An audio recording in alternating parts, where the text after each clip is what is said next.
Welcome back to the shop here at Ozark Fence. Today we're going to be looking at another product and doing a product review, if you will. This is the Nationwide Industries Zip Latch. This is a DIY friendly latch that is made specifically for chain link or round post. Today we're going to be opening it up and taking a look at what comes in the box and why this might be a good latch to use, especially if you're going to be doing it by yourself. So we've opened up this bag, and inside you'll find some pretty easy to read and follow instructions on how to successfully install this latch, zip latch. Inside we're going to find the piece that we're going to be mounting to our post, as well as the piece that we're going to be mounting towards the gate. Now, at first glance, this looks pretty versatile, whether you need to latch on the left or the right.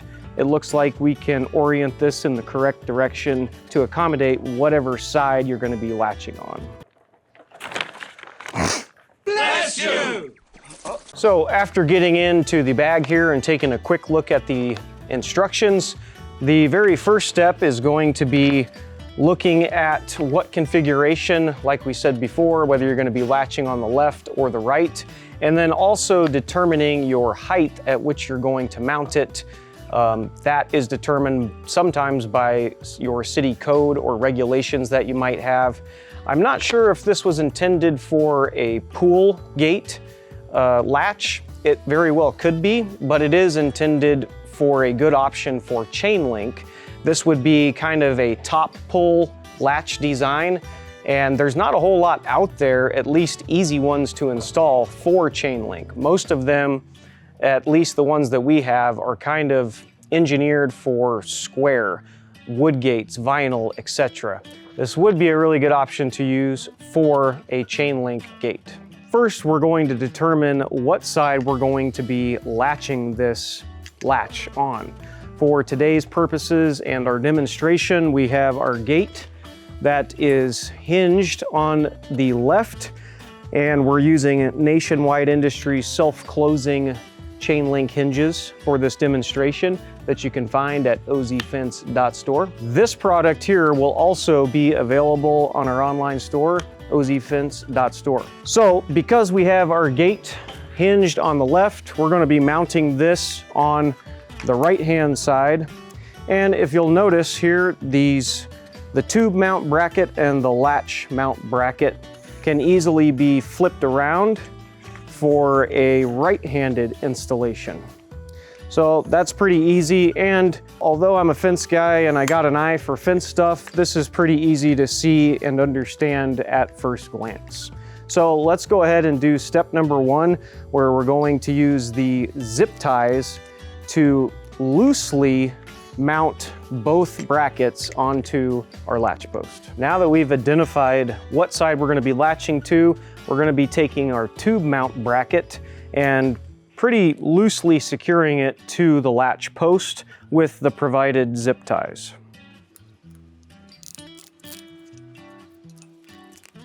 There we go. And that's pretty easy for one guy to do all by himself. And the instructions say not to put them down too tight, and that's so that you can adjust them. So now that we have that on, we're going to go ahead and look at the latch mount bracket, and we'll do the exact same process for it. It's ruined. I dropped it. So now that we have our latch mount bracket, we're just going to slide it up through here and get it close to where we would want the height. And we'll go ahead and use the zip ties to tighten this down. Now you could also do this without having this mechanism on here. Might make it easier. Really, I don't necessarily think there's a right or wrong way. Whatever you decide will be fine.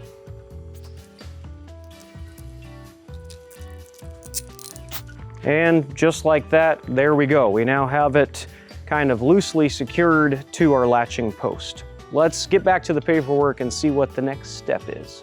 After reviewing the instructions, the next step is to go ahead and make sure that you're in right position height-wise, and it says to go ahead and tighten these up.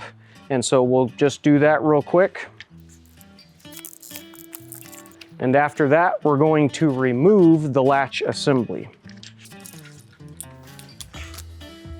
Now, the next step in the very easy to understand and follow directions are to use the provided screws to go ahead and permanently screw in our mounting screws into both brackets. This is a hex head self-tapping metal screw, and it requires a 5/16 socket head.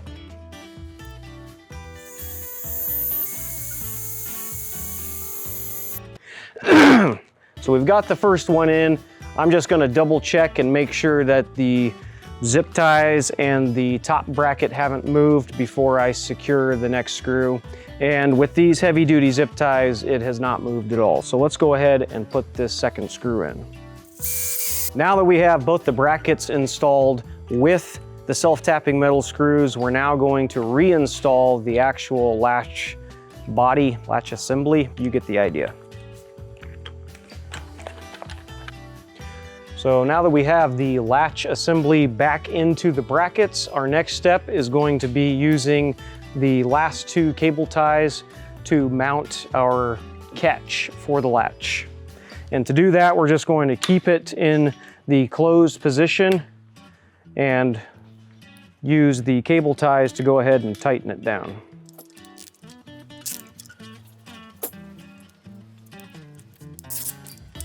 Now that we have the keeper secured with the zip ties, we're now going to make sure that it's in proper height alignment to match the latch assembly.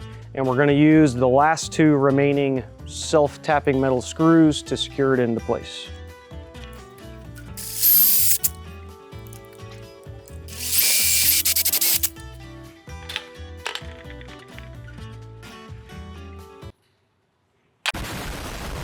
So now that we have installed the last two self-tapping screws for our keeper, we're now pretty much done for the most part.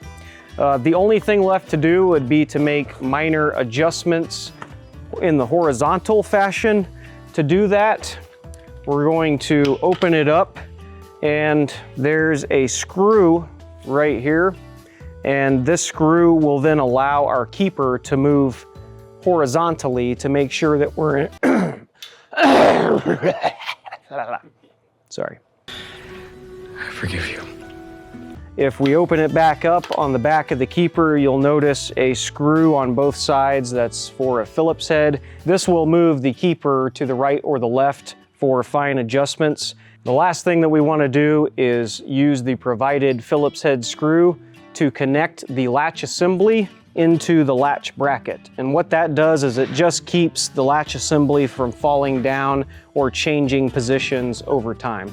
So let's go ahead and we'll throw this in. And there we go. It's really that simple. It's definitely DIY friendly, and I could see us using this in the future quite a bit.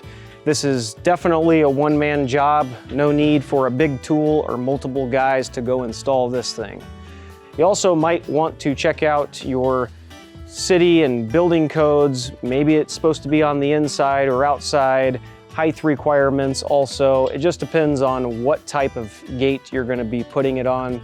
So make sure to check with that. Definitely DIY friendly for those of you at home who are looking for a latch such as this.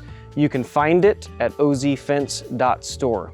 Really appreciate you watching the video. Hopefully this quick tutorial helped for the next time you're going to install the Nationwide Industries Zip Latch.